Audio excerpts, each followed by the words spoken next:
evening, everyone. Good evening, Matthew Peterson. Hello. I'm glad to be here. I'm glad to be here with you today on our fifth episode of Dialogue Tree. Excellent. Thank you very much. Thank you. Yeah, I'm very happy to be here. Sorry it took so long. I told you that I was out playing fucking bingo. Yeah, I'm aware. And it took a lot longer than I expected it to. But hey, man, I'm here. I survived, and I'm here, and I'm revitalized after playing bingo. I'm revitalized to be recording this shit today, and I'm happy, and I'm excited. I can't blame you too much because I said I wasn't going to be able to record today, but I didn't end up hanging out with Resta, so I had nothing to do all day. It's fine though. I played some awful video games with Cam. Which ones?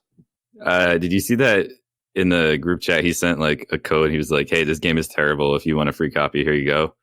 Oh, is that the one that he had someone send it to him for like a review? Yeah, it's quite bad. Is it actually? Yeah, it's not very fun. Oh, that's too bad. Is it a like a space shooter? I'm guessing. Yes, or something like that. Yeah, it's a space shooter. He's gonna actually still review it because the guy sent it to him for free. So if that is out by the time this is out, I will put that in the description. Okay. So people can go check out gameplay footage. I honestly don't even remember what it's called, but that's what I did for today. And we played some actual games too. Yeah. But that's just multiplayer though? Like you were playing like cooperatively? Yeah, it's up to 4. Oh, okay. It couldn't have been, I don't know. At least you're like interacting with them and stuff, right? We could just sit in a Discord call and talk to each other too. Like, probably be more fun. No. You're right. Cool. Well, excellent. What the hell happened with Resta? Did he not make it? Yeah, he was gonna. You want to introduce Resta? I don't know. Say something about him. Yeah, our mutual friend and my old roommate, Jordan, has been a great companion to us throughout the years. And he was going to come visit me in Connecticut. And then yesterday, well, he was supposed to show up today. So yesterday, I didn't know he hadn't bought the ticket already. He says, "Hey, I need help buying the ticket." I'm like, "Okay, let me look up the train name." So I do. He says, "Okay, I'll buy it tomorrow." And then this morning I wake up and he says, basically, the train isn't there. And I look at it and he's right. The train it runs every other day. And I don't know if this is because it's a holiday, but every day it goes in between. So today it was going northbound back towards Worcester, and tomorrow it will be coming south. So it was like the exact opposite of what we wanted because he has class on Monday. Yeah, so he can't go, and so he can't go tomorrow. He couldn't go tomorrow. Yeah, it was garbage, man.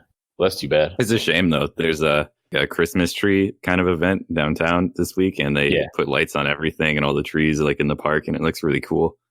But he's gonna miss it. Yeah, I would have liked to see that shit.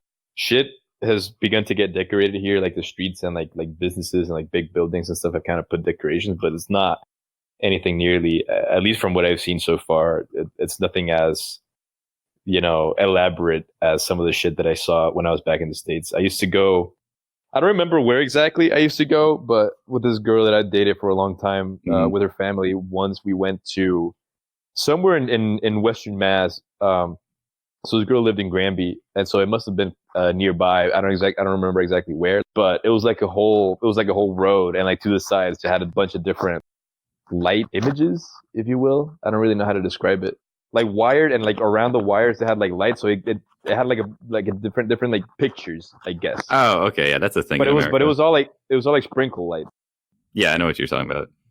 And it was cool because they had like themes. They had like a whole Dr. Seuss little section, and like as you entered, they even told you like what radio to like switch on to, so you can like listen to like a tour, like a tour guide, and then a couple of songs here and there and stuff. It's just I don't know, it's cool. Yeah, I like that shit. I used to like that shit a lot. With her, I actually got to experience a lot of like, I guess the American type Christmas with her. I also went to get a tree with her family once or twice, maybe even. And that shit was cool, man. You know what I mean? Like growing up in Honduras, I used to see that shit on TV all the time, but like, it's so foreign still. You know what I mean? Like I know what happens, but like I've never really known what it's actually like to be out there and like look around like the tree farm and like find your own tree and then get in the guy to like actually fucking saw it off and carry it home. I don't know. It was cool, man. I'm glad I got to like experience that at least. Yeah, it's pretty cool. Your mic is still pretty noisy. Damn, dude, is it my shirt has a collar? That might be it. Yeah, let me 1 second. I'm hoping that'll help with the noise that my microphone's causing. Yeah, it sounds fine now. Excellent. So you were at bingo. Yeah. Yes, and you've sent me this image, and I didn't really look too hard at it the first time you sent it because I didn't realize it was a bingo prize. Would you care to describe the image? Yeah, so it's like a mixing bowl, and in the mixing bowl is 4 different brands of mostly full bags of flour. I can't tell if they're all unopened, and it's all just poorly wrapped in like saran wrap. And it's probably about like $40 worth of flour, and it's just in a bowl.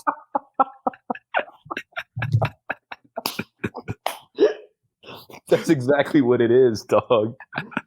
Why? Who needs that much flour from bingo? Yeah, no, that was the prize, man. That's what I won. This shitload of flour that I don't know who's gonna use it or for what. It's a lot of flour. Like that should be enough flour for the house for like the next, I don't know, 2 years. No, like yeah, like at least 2 months. How often you like fry or bake things, you know, or make like cookies, but it's a lot of flour. Yeah, no, we make like tortillas a lot, both corn flour and wheat flour, pretty often. Mom makes pancakes like every weekend, pretty much. So it'll get used up. It's just a lot of it, and it'll probably save us purchasing flour for like at least like a month or 2. That's for sure. It's like a nice thing to have, but it's a weird prize. You know what I mean? No, you're definitely right. So as I was beginning to explain to you, this wasn't quite like a bingo carton prize. You know, they do this shit like between the bingo rounds. They as I was telling you, you buy your ticket right for the bingo, with which you claim your bingo card. And each of these tickets, it has a number in one of the corners. And so like in between, say like after a couple of bingo rounds, after 2 bingo rounds, they'll just pick a random number from a bowl. And if it matches the number that you have on your ticket, you get some bullshit prize. Those prizes are bullshit though. Like I don't know if I should be saying this because this is a bingo that my mom's job sponsors, but it was weird. Like my buddy won, I think the first one of these prizes. I think the very first one he won it, and it was just like a brown bag, you know, those brown paper bags full of like different drugs, right? Like medicine, like medication. All right, yeah, I mean, drugs is a pretty contentious way of putting it. Yeah, that was very purposeful. Okay. But yeah, it was just a bunch of different medications. But the weird part is that they're not like your typical over-the-counter medications that you would get for like a cold or for like stomach problems or stuff. It was a bunch of medications that I'd never heard of before.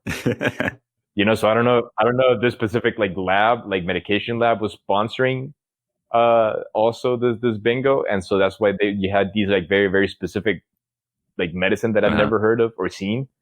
But so that's the kind of prizes that you get with the number on your ticket. And so my buddy got a brown bag with a bunch of fucking weird medicine that I'd never seen before, and I got like fucking months worth of a variety of different kinds of flour. That's not bad compared. I think I'd take the flour over unlabeled medicine, or I guess just unknown medicine. Yeah, right. It's probably labeled. Yeah, I told my buddy that we should just like take something because we were at fucking bingo, and so maybe just like trying one of those medications would just make things a lot more interesting. But he wouldn't. I wanted to interrogate you a little further about that image you had sent me, but I feel pretty satisfied now that you've explained yourself. No further questions? About bingo? I don't think so. Do you have anything else about bingo you wanted to say? When's the last time you were at bingo? Did you go to any of the Clark ones at all? Ever? I went to one on Spree Day, which is like the party day. So everyone was really already like drinking at the bingo, and it was just a miserable experience. Yeah, I bet. And that's like the kind of activities that they have on offer for like kids who don't want to engage in like drinking and consumption of substances and shit like that. Probably, well, right? You can still do you can still like get lunch and listen to the music and do the other fun stuff that's still fun. I just don't think bingo is the good time for most people, unless you win. If you win, it's awesome. Yeah. But like the chances of winning are just fucking so slim. Yeah. I don't remember when the last time I was that I actually won at bingo. And like I go to one, dude, I swear to God, at least like once a year here at home. It's kind of like playing the lottery, but instead of money, you're using your lifespan. Yeah. I guess at least like this is I don't know, at least a lot of the bingos that I go to are actually for like fundraising and shit. So like Oh, okay. but then again, at the other on the other hand, you could just like buy the bingo ticket and contribute to whatever the cause is, and then just not even fucking go. Yeah, but wouldn't it just be more direct to donate to that charity? Anyway, yeah, I guess you're right. Yeah, bingo is weird. My buddy was like, "I'm never going to fucking bingo again." I guess he hadn't been to one before. Yeah, no, that was weird. That was weird. It was good that I got them to come with me though, because otherwise I'd have just been sitting there with like my parents, and it's fine, but it's just I don't know, you know. That's nice of them to join you. Yeah. So you know what we didn't talk about the last episode? No, don't say it. Do you want to talk about it on this episode? We would have a lot to talk about it on this episode. That's why I was going to bring it up. Okay, bring it up. Well, last episode we didn't talk about Castlevania. Oh shit. Okay. No, we didn't. We talked about a bunch of other bullshit, very entertaining, but we did miss our segment on Castlevania, which apparently is something that we've been doing on every episode. Yeah, without even knowing. So I guess welcome to the Castlevania segment. Yeah, for this episode. Cool. I'm down. But I do bring it up because it's something to talk about. I just don't have randomly forcing us to talk about Castlevania. Okay, cool. So I finished Symphony of the Night, and I guess I was just under leveled at that part I was complaining about because once I killed some enemies, I got a ton of experience. Okay, and everything kind of smoothed out. The game was like pretty comparable after that point. Yeah, and I say it's really good after finishing it. I really like it. It's super fun. Okay, and I'd recommend it. Interesting. Because I don't know if this is a point that I've made in one of the previous episodes, but playing, maybe because that's the first, like maybe that's like the first Metroidvania game, and so like shit had to like be fleshed out a little bit still. But in any of the Metroidvanias that I've played, I've never had an issue with feeling under leveled. You know what I mean? I usually just I get like lost finding like where I have to go. So I go around the castle a lot, and I'll just end up killing all the monsters in every room that I like go back to, and I just level up, I guess, naturally, which is kind of what I like, right? It never feels like I never feel like I'm grinding. I never feel like I have to grind.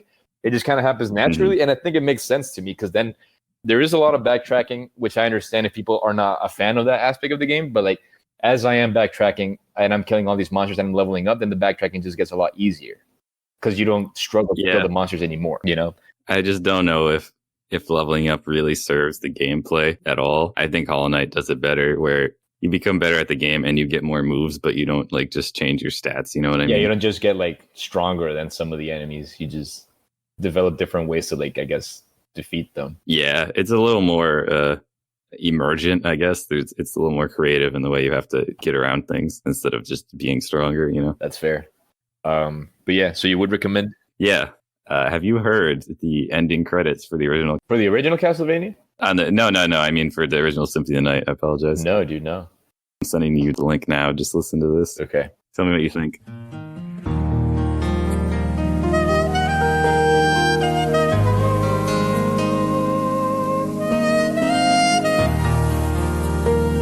No way, dude. It's really it. Just like the wind. It sounds pretty out of place, man. I know, it's very strange. It's like the kind of shit that I would expect on the credits of like a made-for-TV family movie, Yeah, or like a soap opera. Yeah, something like that. I don't know. Yeah. Like the song itself is not very weird. Yeah, like the song itself is not like poor or anything. It's just feels really out of place.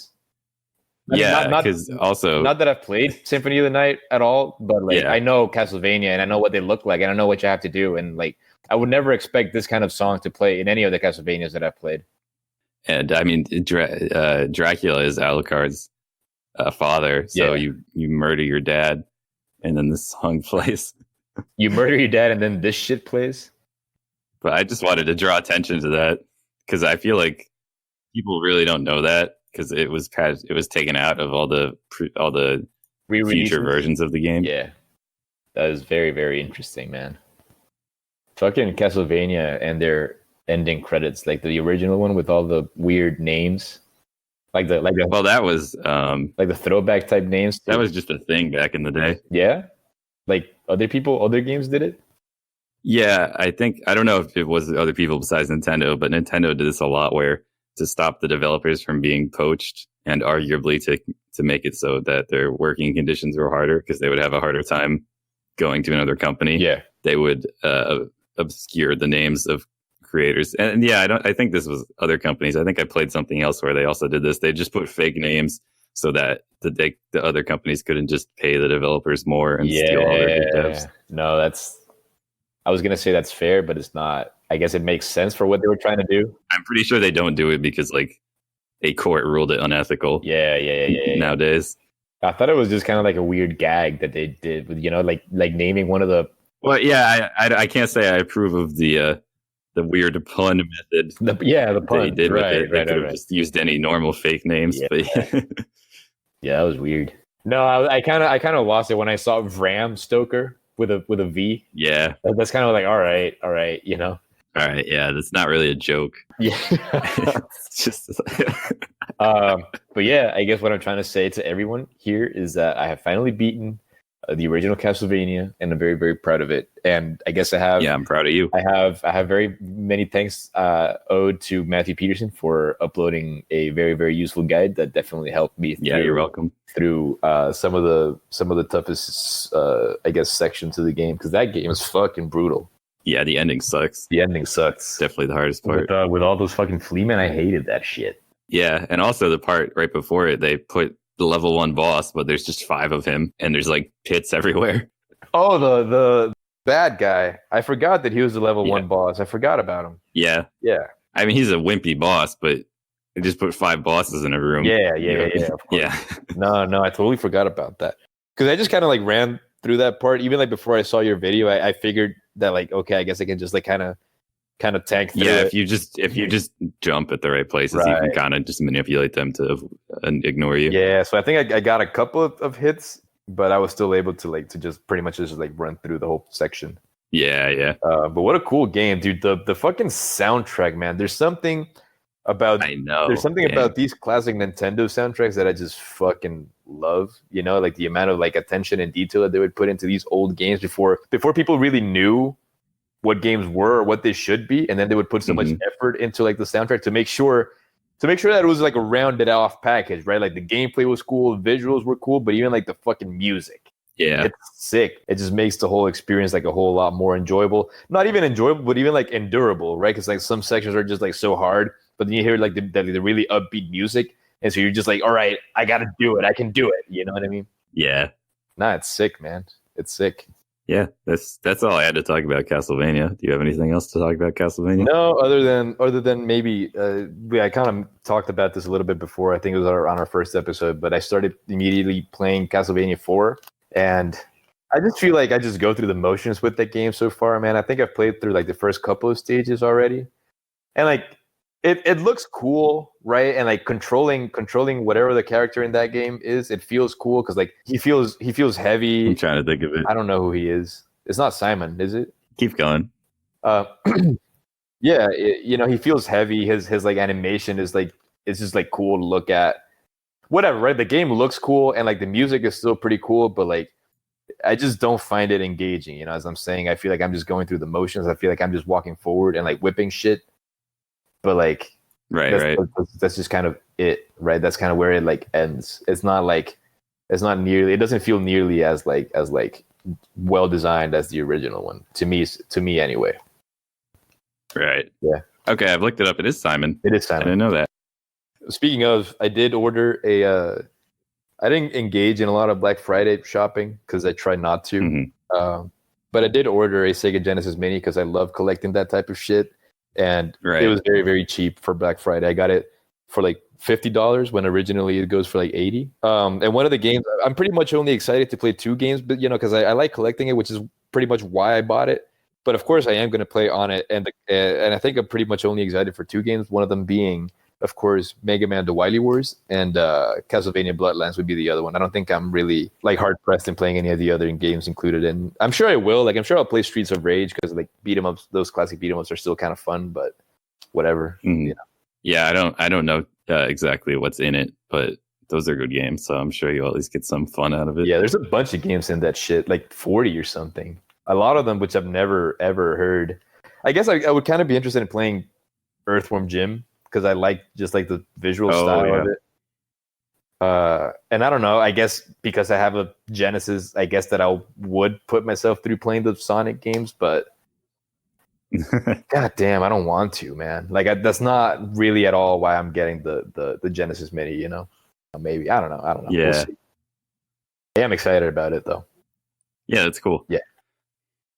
Wait, Matthew, there's something by my foot. Let me see what it is. Oh shit. Damn, Shit. It's the hot take alert, dog. Hot take alert. God, that one really got me that time. Good. I have a hot take prepared. Excellent.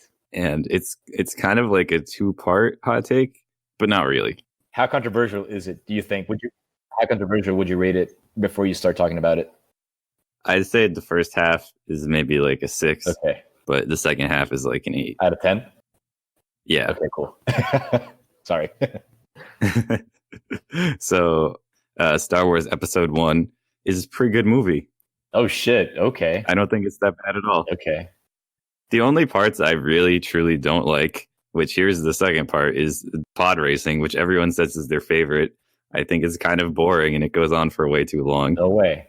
And there's this dumb part where Anakin gets into a spaceship and everyone agrees that's stupid and it's a total waste of time. Okay. But I also don't like the pod racing. I think it's pretty much the same.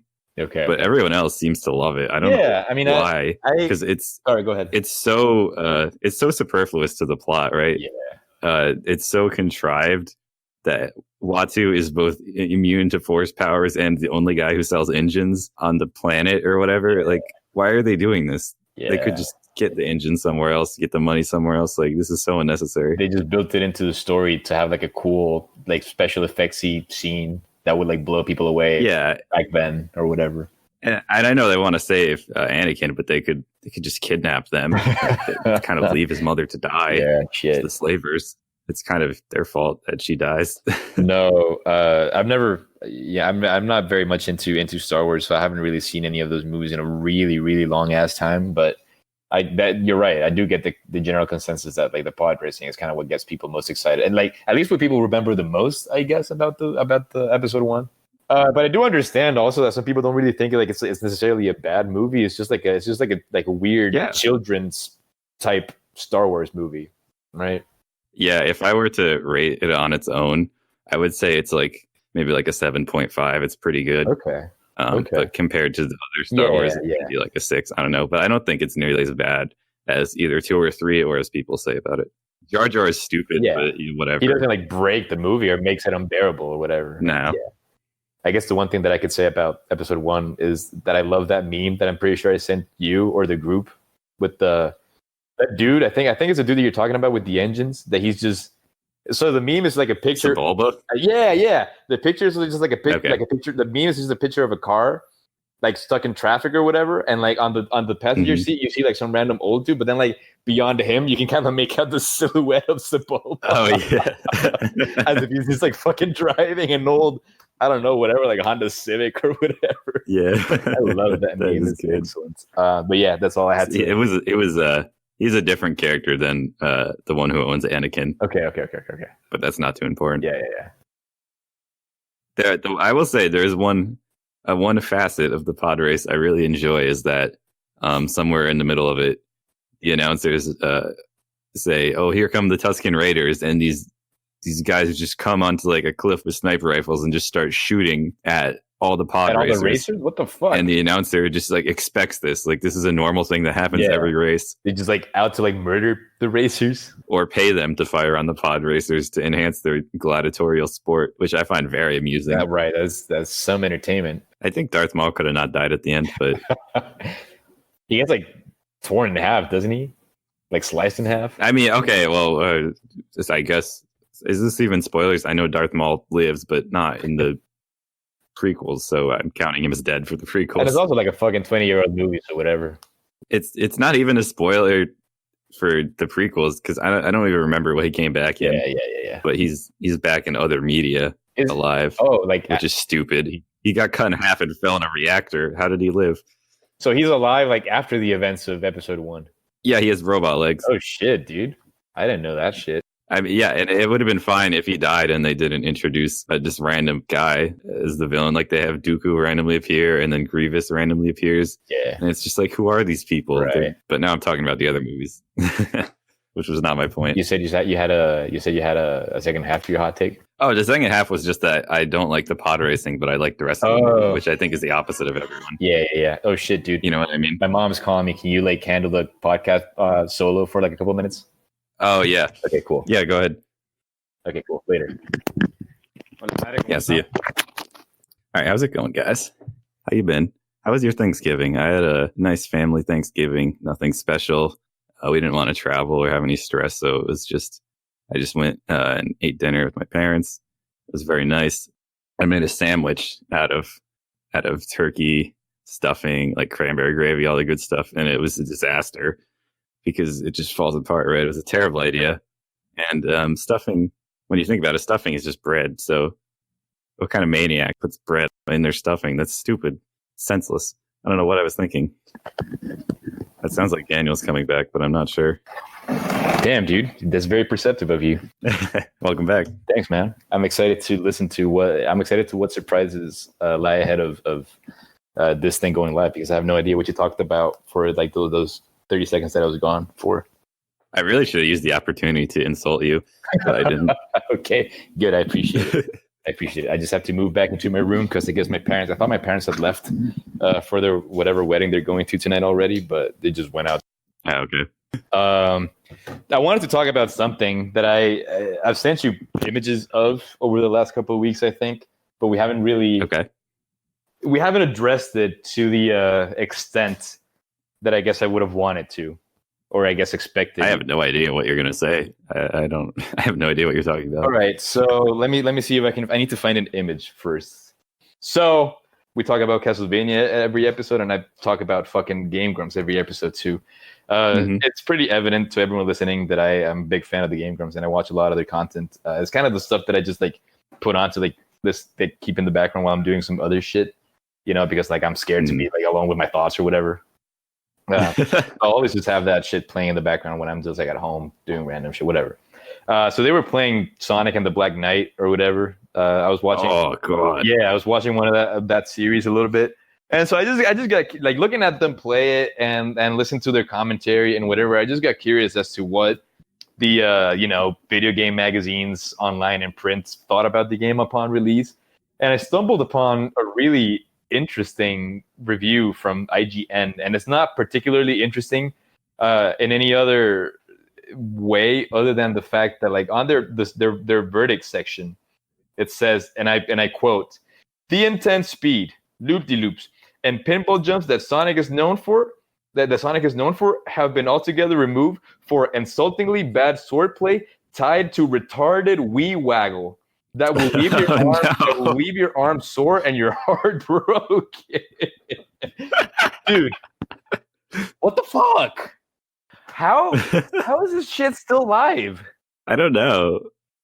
I tweeted it at them saying like, dude, like what the fuck is this? How are they? You know, I'm not one to like police. I don't think it's cool to like toss the retarded word around, you know. But I'm not the one to like police it. But like, it's just odd to me, right? That like, yeah, and it's like not like AVGN, right? It's like IGN is like very faux professional. They won't swear and they pretend to like be very serious about what they do, and it's like international and everything. You're right. They're supposed to be like actual video game journalists, you know, as far as I understand. Yeah. A lot of employees, editors, and shit, you know, and that shit, and the game didn't even come out that long ago, right? It's still this decade, I think. I mean, it's on Wii, so it can't be that long ago. That just seems so odd to me that shit is still there and you can still find it. Yeah. You know, the answer might be as simple as you are the only soul looking up the Sonic and the Black Knight IGN review these days. I'm fucking at latter end of 2019. Yeah. Yeah, you're right. I got curious, man. What can I say? And then the other one, it's still related to IGN. It's another IGN review. I've been really curious about playing the fucking, because I'm a big Contra fan. I'm a big like run and gun fan, but I never really played any of the Metal Slug games. I remember playing them in the arcade very briefly back in the day, but me being a run and gun fan, I feel like it's a game that I should at least like beat at least one of them. Mm-hmm. And so I was looking at, I saw that there's like a game, Metal Slug 11 is exclusive for the DS. And I was like, all right, let me look at some reviews to see what people think about this game, if it's worth playing over any of the originals or whatever. And so once again, on the verdict section of the review, IGN, it says something. Let me read. It says, it's fun, and if you're a Metal Slug fan, I'd encourage you to still pick it up, as it's more from the franchise many of us love to a stalker-like degree. And what a weird way to word your sentiments toward your fandom of any kind of media. Mm-hmm. Yeah.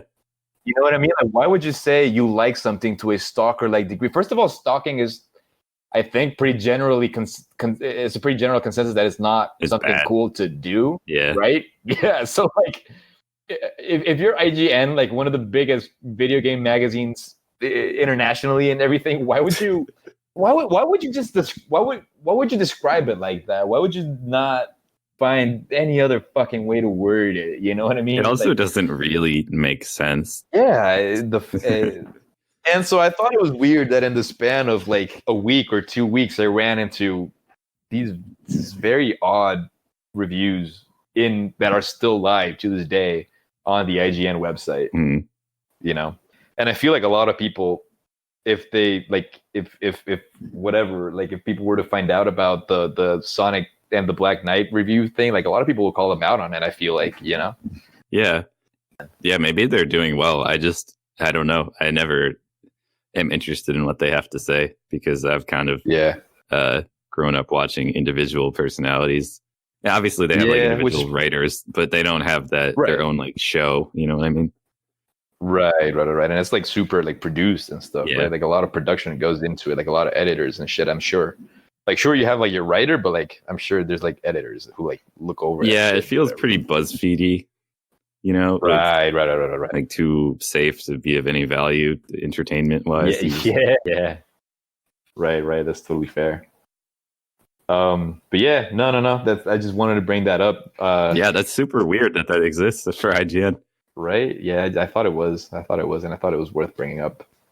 Yeah, thank you for bringing it to the attention of the public. Of course. I don't know, Matthew. I don't know what the fuck else is going on, dude. This kind of. I've spoken to like I've spoken about what I prepared during the week that I knew that I wanted to bring up. I was going to talk about a book I read. So if you've never read a Neil Gaiman book, have you? I don't know. No, dude. No, I have not. And his name is pronounced that way, by the way. I looked it up just to make sure, and that's how he says his name. So it's not Gaiman. I've had many people tell me it's Gaiman, but it is not. Okay, cool. Good to know. Good to be sure. But I was reading this collection of short stories he wrote, and one of them was a sort of Sherlock Holmes fan fiction set in the H.P. Lovecraft universe.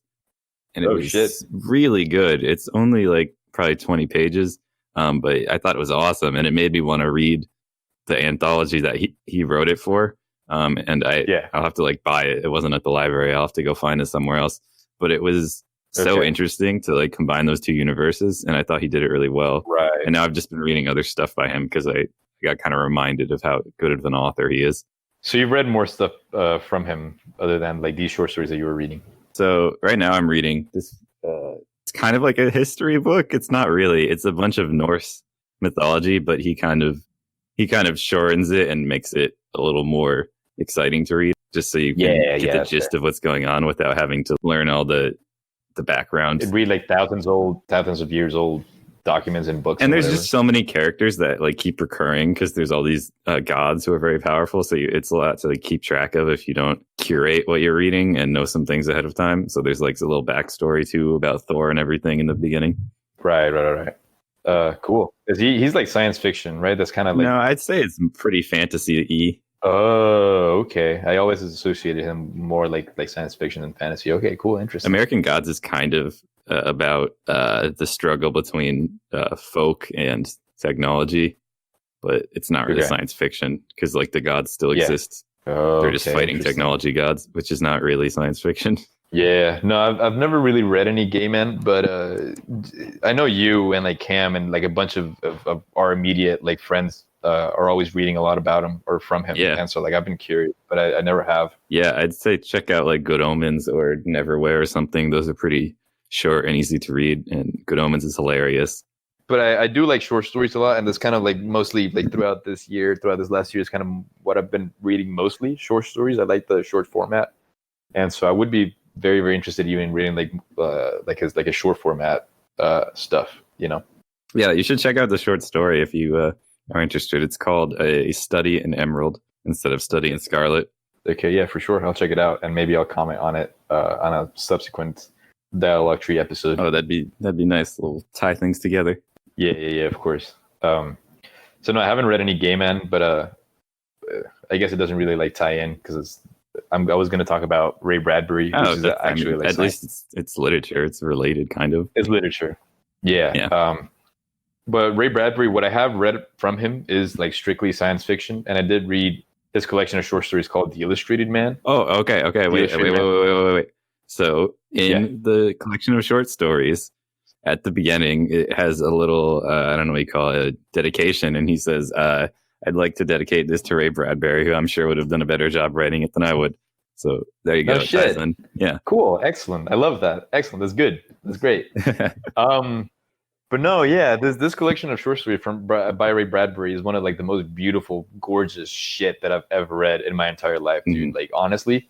So there's a frame story that kind of like frames all of the other that kind of like contains all of the other short stories in the collection. It'd be to the point, dude, that they were like sometimes so like heavy handed that like I would finish reading one of them, and I would have to like take a deep breath, close the book, and just like sit and stare at the wall to like try to digest everything that I had just like consumed. You know what I mean? So I do recommend that. I don't know how deep into it I want to get.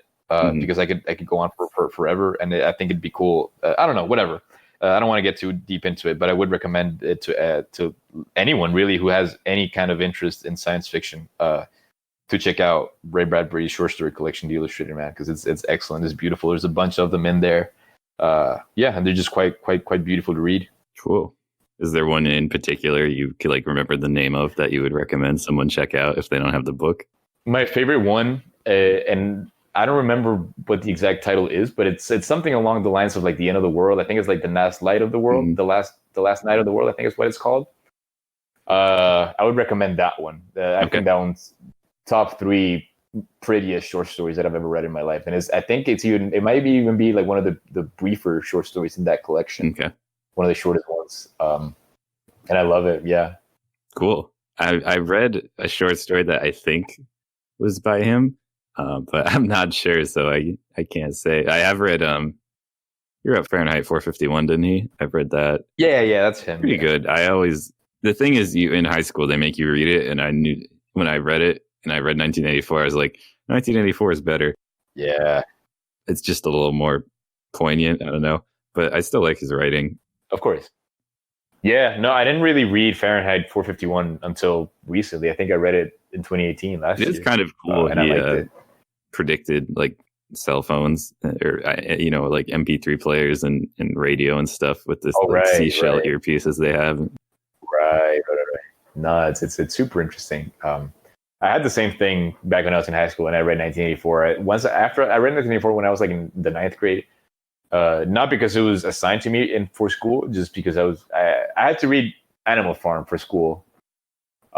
And that's kind of like the book that kind of like changed my life. That's kind of like the book through which I discovered what, the world they contained within like universal literature. You know what I mean? That's like the book that kind of like opened my eyes to and opened like my interest in universal literature. And so after I finished reading that shit, I was like, all right, I got to consume more George Orwell. What else has he written? Oh shit, he wrote 1984.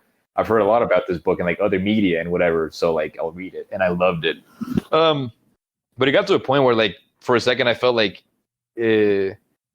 whatever, right? Like, I was in high school, I was young, and I guess I wasn't quite as, like, open to, like, newer ideas or whatever, or I just didn't quite understand how to handle different ideas or whatever. And so, like, I read 1984, and then I tried reading a couple other, like, dystopian novels, like one of the Brave New World? more famous ones, like, Yeah, exactly. And I was like, all right, this is kind of the same shit, Yeah. and I just like 1984 better, so I'm not even gonna bother, you know. And then, so to this day, I still have the book, but I just never actually read Brave New World, It's though I've not heard bad. it's good.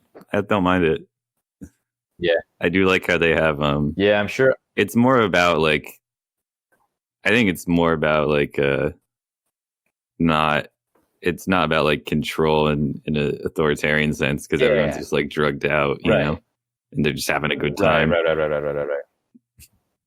And there's like tiers, right, of like human beings, kind of. There's like this weird Right, you have your, like, Jesus mystical thing with this kid, but the important part is that they take these drugs that like they just want to have sex and not make any trouble for the authorities. Yeah. No, I remember that shit. You know what book I read that is excellent and that I actually want to read again sometime soon? Do Androids Dream of Electric Sheep? Oh. I don't know if you read that shit. I've never seen any of the movies. Yeah, I was always going to read that. I never got around to it, but I heard it's very good. It's hot, man. It's cool because you get like the whole like dystopia vibe from it, you know, like you get like the philosophical side from it, but you also get like a cool kind of like the noir kind of like detective story too. So it's just a very, very interesting read, man. I don't know that I could talk much about it because I read it, you know, like freshman year of college, which was a long time ago, and I haven't really like revisited it or seen any of the movies. So like I just haven't like thought about it in a while. So I don't know how much I can really say about it, but like I do remember thinking that was pretty cool, right? That the fact that you get like the philosophical side of like the dystopia that they live in, but you also get like a cool, like interesting detective story, like police story, you know, that is just gonna keep you engaged till the end. Yeah, it's excellent. I'll recommend. Kind of related. I was watching Blade Runner last week, and God, that movie is so good. Oh shit, I love it. It's fantastic. Really, the first one? Yeah. You just mean not 2084 or whatever the new one is, right? Yeah. I haven't seen the new one, and I was watching the original without the awful narration by Harrison Ford. Okay, yeah. It's good though. And I don't know why I haven't seen it because I've seen reviews about it and like everyone like it's great it or whatever. And I've read the book and I love the book, but I just never actually. I don't even know why I've never. I'd seen say it, it's as good as Alien. Back when Ridley Scott wasn't a freaking hack, man, it was so good. Yeah. No, I guess I'll have to sit down and finally check that one out. Yeah, I'd recommend it. What else? One time we all sat down and watched The Thing, and that was so cool. Is that Ridley Scott as well? No, it's John Carpenter, and I only know that because it's called John Carpenter's The Thing. I think I'm getting that right. Okay, but is that based on like a comic book? I think or it's is that a just story, like a movie? Like just a book. Okay. Yeah. Okay. I'm thinking about the Swamp Thing. That's a comic book. Okay. It's like one of those werewolf games, basically. One person is this creature or has taken over someone, but you don't know who, right? And they're like spending the whole movie trying to find out who it is. It's really cool. Interesting. Cool. No, I haven't really seen any movies. I think the last movie that I saw was Joker. And how was it? I haven't seen it. It was good, man. I think it was good. It's very, very heavy-handed. Yeah, I heard it was kind of over the top where people are just like excessively mean to him so he can become the Joker. You know what I mean? Yeah, I did get that sense for sure. And I don't know how much I can actually like say without spoiling it, but like, yeah, that's a great way to put it. I hadn't really found like ways to word it, but like, I feel like that wouldn't happen in real life. You know what I mean? Like, sure, there's bullshit people in the world who like just do bullshit things to people for no reason, but like, you know, I don't think one singular person would have so much bullshit directed at them in the span of like a couple of weeks to get him to turn into this villain. You know what I mean? Right. I did get that sense. Everything else I think was really plausible and very well, like, I guess, put together in the movie. I think it's very entertaining, though. I don't know that I would ever want to see it again, you know, because it's just so like fucking like raw. And I don't mean that because it's bad, just because it's like raw and it's just not like the entertainment that I would look for when I'm just, you know, I don't know. You know what I mean? Like, I'd rather watch something that is not going to cause me like stress or anxiety. Right. But no, it's good. And I think I definitely think it's worth watching, man. Cool. Like, regardless of whether or not you're into the comics or whatever, I do think it's overall a good movie that's definitely worth checking out. And that's kind of like the last recent movie that I saw. Beyond that, a couple of weeks ago, I saw the very first Lord of the Rings again. I think it's like only the second time that I've seen it, because I've been reading The Two Towers. I'm just about 100 pages from finishing it. Back when I was younger, my brother was really into Lord of the Rings, but I was like a lot younger when they came out, and so like I could never get into them. Mm-hmm. Even though we owned the DVD for the first movie, and I tried watching it a couple of times, I still felt like, yeah, I'm too young, and like this is just long and boring to me. So like back then, I must have been like in the fucking, I don't know, first, second, third grade, and I remember then thinking I'm not gonna attempt to watch the movies again until I read the novels. Mm-hmm. And so to this day, I read the first one back in like 2014, I believe, and I saw the movie, the original one, the first one back then, but I hadn't like revisited it since. I hadn't started reading The Two Towers up until a couple of weeks ago, and so like to catch up with like maybe like names and terms and places that I may have like forgotten about, I rewatched it, and it's pretty good, man. It's cool, even though it was super long. Like I never felt bored as I used to back when I was a lot younger. You know? Yeah. That's good. I think I didn't watch the new Hobbit stuff they're doing, but I heard it's not quite up to snuff compared to. No, yeah, that's what I understand. It's also strange that Benedict Cumberbatch is Smaug. Oh, he is? He's in those movies? No way. Yeah, he's the dragon. Isn't Smaug like the dragon? Yeah. What the hell? But anyways, yeah, Lord of the Rings is awesome. Yeah, I'm excited about finishing the second book and watching the movie. And I have the third book already with me, so that I can read as soon as I'm done. No, I love the first movie. I think it's cool. And Liv Tyler, man, she's gorgeous in that movie. What a spectacle! I just had to throw that out there because I feel like my eyes are not worth seeing that. I was gonna say I was assigned to read The Hobbit back when I was in high school. This was in the 9th grade too, I think, but I didn't, and I haven't to this day. Yeah, no, I guess that's all I had to say. That's not very interesting, but whatever. Yeah, just the whole world is already made for you, and like so well realized. Like what a fantastic in so job much detail. Yeah, and so much detail. Yeah, it's right. And that's the interesting part of it, right? Like when I'm reading this, I'm like, how did this dude come up with all of this shit back in like the 1930s? Yeah, and not even that he was so dedicated, but that it actually was good and stuck. Like I can say the word orc, and you know exactly what that is, even though it's just something he made it up like so long ago. But everyone knows what an orc is still. And like even like other stories based in like entirely different like fantasy worlds and settings, like if they talk about orcs, if they talk about elves, like they still maintain the same principles, right? Like the elves were like the first race. They all like kind of follow along this. They're totally different universes and worlds and whatever, but like they still draw from like the same general, you know, sort of, I don't even know how to say this anymore. I guess it's the same general like idea or principle. It's kind of crazy that the work of one person has been so like instructional in fantasy world building that it is generic to copy his work. It would be considered generic. That's wild to me. Of course. Yeah, no, it's a very interesting read, man. And if you ever like don't have anything to read and you feel like you want to read something, I would recommend. It is a commitment though, because there's like 3 books and they're all really long and dense. But like, I don't know if you're up for it, man. It's interesting. It's an interesting read for sure. It's relaxing, you know. It's relaxing in the sense that like it's clear. It's it's relaxing in the sense that it's very clear who the villains are. It's very clear who the good people are, and so you just kind of go into it knowing that the good people are going to triumph, right? So like it's just interesting. It's relaxing in the sense that you know what's going to happen, and it's just cool to read about the journey and how it all happens, and just like read the backstory of all these creatures and how they get along with each other. That's kind of what I like about it, you know, all their interactions and stuff like that. I love the interactions and how much they like show that they care for each of the other characters and everything. I don't know. It's just a whole experience, and I've been very much enjoyed reading through The Two Towers, man. I think I do have it. I think it's the only one of the trilogy I do have actually, but I think I would always fall back on The Hobbit if I were to read a Lord of the Rings book. I think I'd pick The Hobbit. I read it when I was younger, so it feels more nostalgic to me.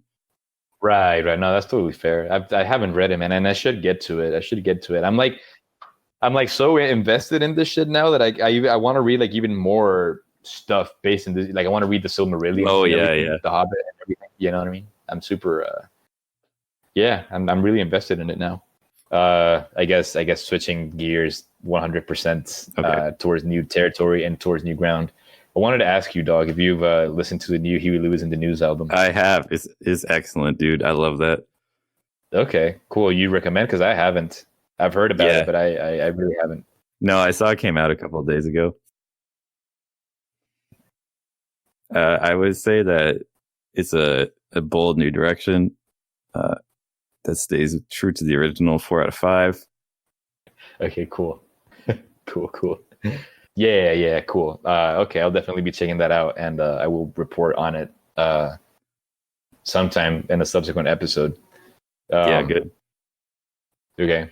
Do you want to, I don't know, is there anything else that you want to bring up? Yeah, real quick. You don't know what Desert Bus is?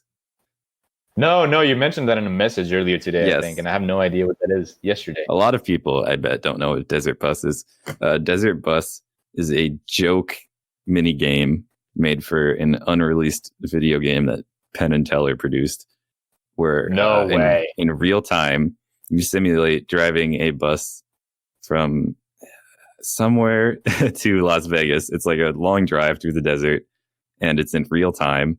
So for hours, the bus tilts to the side, so you're forced to actually sit there and just drive the bus. What? You have to do it, and there's no one else on the bus. You can't talk to anyone. You can honk the horn. You can open the door. There's nothing to dodge. There's no cars. Is this the precursor to Death Stranding? Yeah, it is Death Stranding. If you crash, you have to get towed in real time too.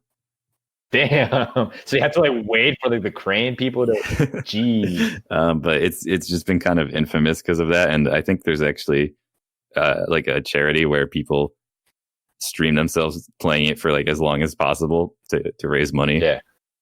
Every year, kind of like a GDQ thing. Right. But the reason I brought it up is because someone recreated Desert Bus in a Doom 2 in its entirety. No way. And the Doom 2 engine? Damn, yeah, I need to check that. 2 assets. I'll leave a video link in the description of this. Yeah, so people cool. can go check it out because it's awesome. I bet it is. I'm super intrigued by this, and I need to go check that shit out. Cool. Yeah, I don't think I have anything else off the top of my head that I've like pressed to share with you and the world and anyone who listens to this shit. So I guess, Matthew, what did we learn today, man? Today we've learned that you should proofread your reviews before sending them out, and also keep an eye on what kind of content you leave out there, because I feel like IGN is going to take that review down. Yeah. If people actually talk about it. You're right. No, I like that. That's a good one. Excellent. Cool. Closing remarks, man. I had a good time. I found your bingo basket particularly amusing. Really. Yeah. I guess I'll have to put up an image of that on our Instagram. Yeah. So that our 3 followers can go see what we're talking about. Yeah, I would if I heard this episode, I would have to go check it out just to see it. Like, there's really no other way to get it than to just see it, Yeah. It really has an air about it. Right. Cool. All right, man. Well, this is certainly a good time. Sorry it took so long for us to schedule the actual recording, but we got to it. Yeah, sorry it took me a long time to actually schedule this recording. Yeah, that's my bad. I take full responsibility for that shit, but I'm glad we finally got to it. Yeah, it was fun. And yeah, it was a good time. I don't know if I should say this on air, but I do have a lot of people interested in coming in as special guests. So anyone listening, you better be prepared for a bunch of special surprises we might have for you guys coming soon. Maybe next week, maybe in like another 2 weeks. I'm not sure. We'll have to see how it works out. We'll have other people, so keep an eye out on that shit. Oh man, cool. quick announcement. Alex Ha, infamous terrible video game player, is a avid League of Legends fan. He plays it a lot, and I never play League of Legends. I have challenged him to a 1v1 duel, commentated by Nicholas Kirshner. Excellent. And I will be back with the results maybe next week. Will this be broadcasted anywhere that our listeners can check out? Oh yeah, I'll definitely upload it to YouTube afterwards. Excellent. Great. But cool. I would like to maybe interview Alex on the show. even if he wins, I'll let him come on the show. But he won't. Of course. He won't. Of course not. Of course not. All right, that was a good time. Great. Thank you, Matthew. Thank you for your time. Thank you, everyone who's listening. Once again, I hope everyone is happy. Yeah, we'll see you later. Cool.